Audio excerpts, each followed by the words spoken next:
ಓಂ ಶ್ರೀ ಗುರುಭ್ಯೋ ನಮಃ. ಧನುರ್ಮಾಸ 16 ಡಿಸೆಂಬರ್ 2024ರಿಂದ ಧನುರ್ಮಾಸ ಪ್ರಾರಂಭವಾಗುತ್ತದೆ. ಈ ಧನುರ್ಮಾಸದಲ್ಲಿ ಯಾವ ಕೆಲಸ ಮಾಡಬೇಕು, ಯಾವ ಕೆಲಸ ಮಾಡಬಾರದು. ಕಾರಣ, ಧನುರ್ಮಾಸದಲ್ಲಿ ಕೊರೆಯುವ ಚಳಿ ಹೆಚ್ಚಾಗಿ ಇರುವುದರಿಂದ ಯಾವುದೇ ದೊಡ್ಡ ದೊಡ್ಡ ಜಾತ್ರೆಗಳನ್ನಾಗಿ ಅಥವಾ ದೊಡ್ಡ ದೊಡ್ಡ ಹಬ್ಬಗಳನ್ನಾಗಲಿ ಅಥವಾ ಗೃಹ ಪ್ರವೇಶಗಳನ್ನಾಗಲಿ ಯಾರೂ ಮಾಡುವುದಿಲ್ಲ. ಕಾರಣ, ಈ ಚಳಿಗಾಲದಲ್ಲಿ ಸೋಂಕುಗಳು ಹೆಚ್ಚಾಗಿ ಕಾಯಿಲೆಗಳು ತೀವ್ರವಾಗಿ ಬಾಧಿಸುತ್ತಲೇ ಇರುತ್ತವೆ. ಹೀಗಾಗಿ ಯಾವ ಕಾರ್ಯಕ್ರಮಗಳನ್ನು ಮಾಡಲಾಗುವುದಿಲ್ಲ. ಇನ್ನು ನೈಮಿತ್ಯ ಕಾರ್ಯಗಳಾದ ಮನೆಯಲ್ಲಿ ಸೀಮಂತ ಕಾರ್ಯಗಳಾಗಿರಬಹುದು ಅಥವಾ ಮಕ್ಕಳ ನಾಮಕರಣ ಆಗಿರಬಹುದು, ಇವೆಲ್ಲ ಕಾರ್ಯಗಳನ್ನು ಮಾಡಬಹುದಾಗಿದೆ. ಶ್ರೀಕೃಷ್ಣನು ಭಗವದ್ಗೀತೆಗಳಲ್ಲಿ ಮಾಸಗಳನ್ನು ಕುರಿತು ಹೇಳುವಾಗ ಧನುರ್ಮಾಸದ ಮಹಾತ್ಮೆಗೆ ವಿಶೇಷ ಒತ್ತು ನೀಡಿ ಮಾಸಾನಾಂ ಮಾರ್ಗ ಶೀರ್ಷೋಸ್ಮಿ ಎಂದು ಅಪ್ಪಣೆ ಕೊಡಿಸಿದ್ದಾನೆ. ಸೂರ್ಯ ಒಂದು ರಾಶಿಯಿಂದ ಇನ್ನೊಂದು ರಾಶಿಗೆ ಪ್ರವೇಶಿಸಬೇಕಾದರೆ 1 ತಿಂಗಳು ಬೇಕಾಗುತ್ತದೆ. ಅದರಂತೆಯೇ ಸೂರ್ಯ ಧನುರಾಶಿಯಲ್ಲಿ ಪ್ರವೇಶ ಮಾಡಿ ಮಕರ ರಾಶಿಗೆ ಪ್ರವೇಶ ಮಾಡಲು 1 ತಿಂಗಳು ಕಾಲಾವಕಾಶ ಬೇಕಾಗುತ್ತದೆ. ಈ 1 ತಿಂಗಳಲ್ಲಿ ಸೂರ್ಯನು ಧನುರಾಶಿಯಲ್ಲಿ ಸಂಚಾರ ಮಾಡುವುದರಿಂದ ಧನುರ್ಮಾಸ ಎಂದು ಕರೆಯುತ್ತಾರೆ. ಈ ಮಾಸದಲ್ಲಿ ವಿಶೇಷವಾಗಿ ಚಳಿ ಬಹಳವಾಗಿ ಇರುತ್ತದೆ. ಚಳಿಯೆಂದು ಬಹಳ ಹೊತ್ತು ಹಾಸಿಗೆ ಮೇಲೆ ಹೊತ್ತು ಮಲಗುವುದು ಅನಾರೋಗ್ಯ. ಏನು ತಿಂದರೂ ಭಸ್ಮ ಮಾಡಿ ಬಿಡುವಂತಹ ಉತ್ತಮವಾದ ಹವೆ. ಡಿಸೆಂಬರ್ ತಿಂಗಳೆಂದರೆ ಹೇಳಿ ಕೇಳಿ ಮೈ ಕೊರೆಯುವ ಚಳಿಗಾಲ. ಚಳಿಯ ತೀವ್ರತೆ ಎಷ್ಟು ಇರುತ್ತದೆ ಎಂದರೆ, ಚಳಿಯನ್ನು ತಾಳಲಾರದೆ ರಾತ್ರಿ ವೇಳೆ ಮನುಷ್ಯ ತನ್ನ ದೇಹವನ್ನು ಬಿಲ್ಲಿನಂತೆ ಬಾಗಿಸಿ ಮಲಗುತ್ತಾನೆ ಹಾಗೂ ಮುದುರಿಕೊಳ್ಳುತ್ತಾನೆ.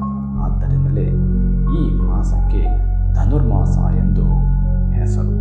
ಇಂತಹ ಧನುರ್ಮಾಸದಲ್ಲಿ ಅರುಣೋದಯ ಕಾಲದಲ್ಲಿ 1 ತಿಂಗಳು ಪೂಜಾದಿ ಜಪಗಳನ್ನು ವ್ರತಗಳನ್ನು ಮಾಡಿ ಹುಗ್ಗಿಯನ್ನು ಮುದ್ಕಾನ್ನವನ್ನು ತಯಾರು ಮಾಡಿ ಶ್ರೀಮನ್ನಾರಾಯಣನಿಗೆ ಸಮರ್ಪಿಸುವುದು ಹಿಂದೂ ಸಂಪ್ರದಾಯ.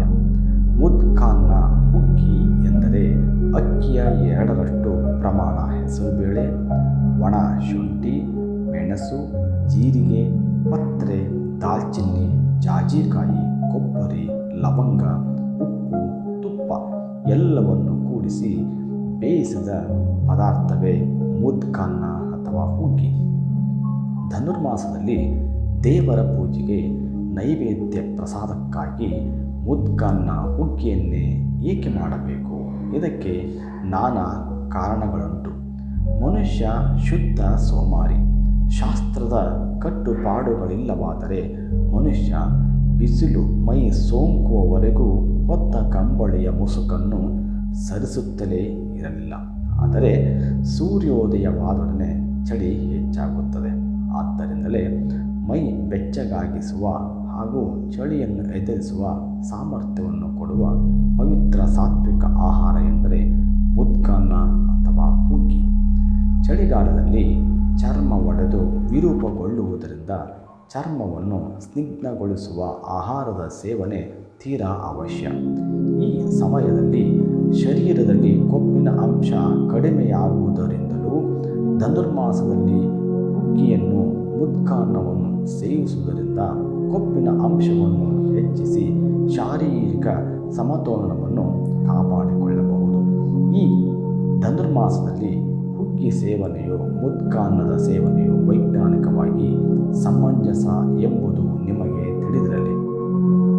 ಧನುರ್ಮಾಸದಲ್ಲಿ ಶ್ರೀ ವಿಷ್ಣು ಪೂಜೆಯೊಡನೆ ಶ್ರೀ ಲಕ್ಷ್ಮಿಯನ್ನು 12 ನಾಮದೊಂದಿಗೆ ಪ್ರಾರ್ಥಿಸಿದರೆ ಅತಿಶಯ ಸಂಪತ್ತು ಒಲಿಯುತ್ತದೆ.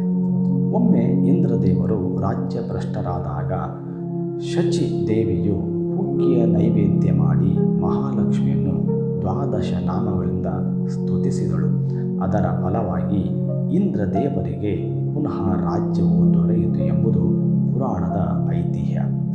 ದೇವತೆಗಳಿಗೆ ದಕ್ಷಿಣಾಯಣವು ರಾತ್ರಿಯ ಕಾಲ, ಅದರಂತೆ ಉತ್ತರಾಯಣವು ಹಗಲಿನ ಸಮಯ. ಅಂದರೆ ಈ ಧನುರ್ಮಾಸವು ಹಗಲು ರಾತ್ರಿ ಎರಡೂ ಸೇರಿದ ಸಮಯವೆಂದು ಹೇಳಲಾಗಿ, ಬ್ರಾಹ್ಮಿ ಮುಹೂರ್ತದಲ್ಲಿ ಯಾರು ಎದ್ದು ಸ್ನಾನ ಮಾಡಿ ಭಗವಂತನನ್ನು ಪೂಜಿಸಿ ವ್ರತವನ್ನಾಚರಿಸಿ ಹುಗ್ಗಿಯನ್ನು ಮುದ್ಗಾನ್ನವನ್ನು ಸಮರ್ಪಿಸುತ್ತಾರೋ ಅವರ ಮನೋಭೀಷ್ಟಗಳು ಅಕ್ಷಯವಾಗಿ ನೆರವೇರುತ್ತದೆ.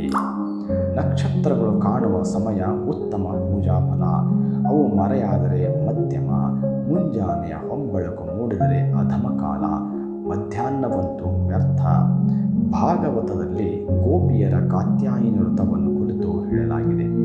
ಧನುರ್ಮಾಸದ ಮುಂಜಾವಿನಲ್ಲಿ ಮಾಡುವ ವ್ರತದ ಫಲವು ಭಕ್ತರಿಗೆ ಸರ್ವ ವಿಧವಾದ ಇಷ್ಟಾರ್ಥವನ್ನು ಕೊಡುತ್ತದೆ ಎಂಬುದನ್ನು ಸೂಚಿಸುವುದಕ್ಕಾಗಿಯೇ ಈ ವ್ರತದ ವಿಧಿಯನ್ನು ಗೋಪಿಯರ ಕೂಡಿ ನಂದ ಗೋಪನ ಮಗನಾದ ಶ್ರೀಕೃಷ್ಣ ಪರಮಾತ್ಮನನ್ನು ಪತಿಯಾಗಿ ವರಿಸಲು ಈ ವ್ರತವನ್ನು ಮಾಡುತ್ತಾರೆ.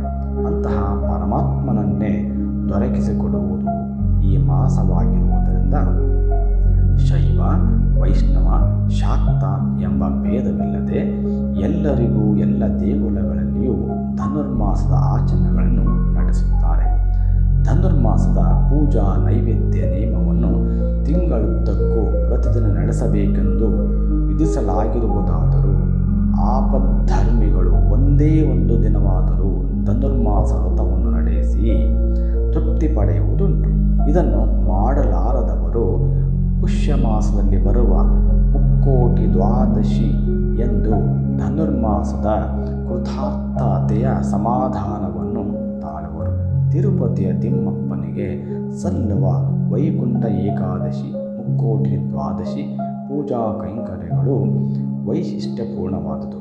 ಧನುರ್ಮಾಸ ಪುಣ್ಯ ಪೂರ್ಣಮಾಸ, ಪರ್ವಪ್ರವರ ಪ್ರತಿಷ್ಠಿತ ಮಾಸ ಎಂದು ಹೇಳಲಾಗುತ್ತದೆ.